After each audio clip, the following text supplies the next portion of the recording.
Jeg er frivillig lektiehjælper hos Dansk Flygtningehjælp.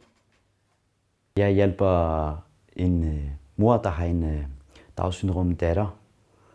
Så jeg hjælper med at være deres bisidder til deres møder med det offentlige. Mit frivilligt arbejde består i, at jeg synger på plejehjem sammen med en veninde for de ældre på plejehjem. Det jeg har fået af at være frivillig, det er, at rent kompetencemæssigt udvikler mig også. Og så igen den følelse, hvor man viser solidaritet over for andre, men hjælper dem. Det gør mig glad. Jeg får enormt meget ud af at kunne få lov til at gøre noget for andre, og kunne få lov til at hjælpe de her børn med noget, som de måske ikke kunne få hjælp til andre steder, og kunne få lov til at gøre noget, som jeg er god til, og kunne give det videre, og så få lov til for en gang skyld ikke at være den, der skal have hjælp, men den, der kan hjælpe nogle andre. Det jeg får ud af at være frivillig er, at det giver mig en enorm glæde. Det er virkelig dejligt at kunne lave sin hobby og få så meget tilbage igen.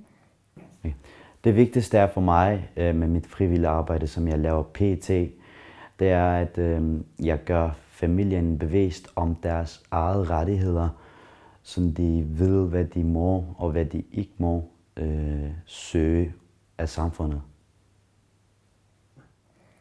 Det vigtigste for mig er, at dels at se de gamle bisiglader, og også at så længe jeg nyder det, så kan det jo mærke selv ud blandt publikum, og så bliver det også bare, så bliver de glade, og de får måske en dejlig dag og en oplevelse, og det synes jeg bare er rigtig, rigtig dejligt.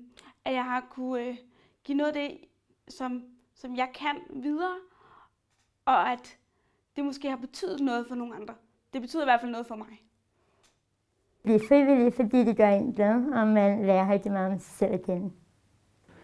Bliv frivillig, fordi der er udvikling i at være frivillig.